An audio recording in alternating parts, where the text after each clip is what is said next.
আছে passport visa থাকা সত্ত্বেও বলছে। কারা বলছে, কারা এরকম?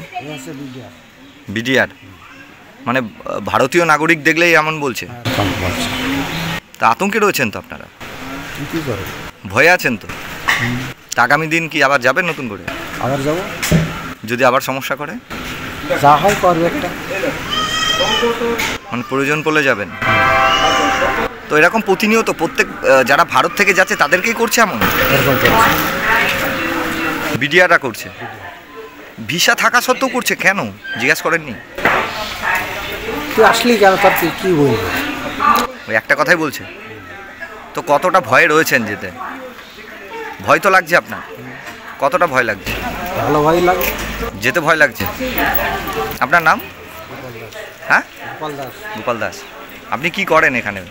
ওখানে ডাব বেচি। ডাব বিক্রি করেন? জুতো শাড়ি চলে না, কি করছিলাম, যাচ্ছিলাম। হ্যাঁ।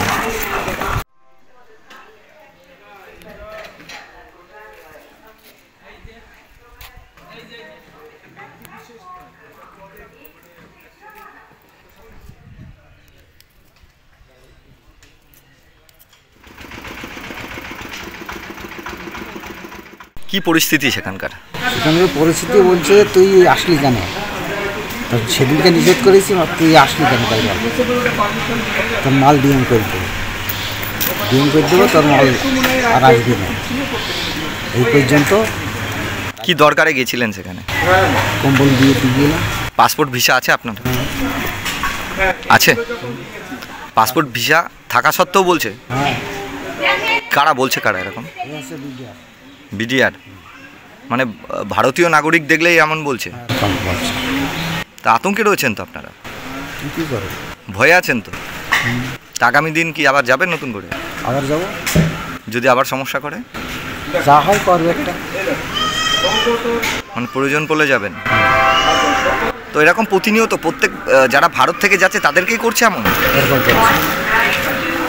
বিডিআররা করছে, ভিসা থাকা সত্ত্বেও করছে কেন জিজ্ঞাসা করেননি? তুই আসলি কেন, তার কি বলবো? ওই একটা কথাই বলছে। তো কতটা ভয়ে রয়েছেন যেতে? ভয় তো লাগছে আপনার, কতটা ভয় লাগছে? ভালো ভয় লাগে, যেতে ভয় লাগছে। আপনার নাম? হ্যাঁ, গোপাল দাস। গোপাল দাস। আপনি কি করেন এখানে? ওখানে ডাব বেচি। ডাব বিক্রি করেন? জুতো শাড়ি চলে না, কি করছিলাম, যাচ্ছিলাম। হ্যাঁ। আমাদের ভিডিও ভালো লাগলে লাইক এবং শেয়ার করুন। কমেন্ট সেকশনে গিয়ে জানান আপনাদের মতামত। আরও ভিডিও পেতে আমাদের চ্যানেল সাবস্ক্রাইব করুন এবং প্রতি মুহূর্তে খবরের আপডেট পেতে প্রেস করুন বেল আইকন।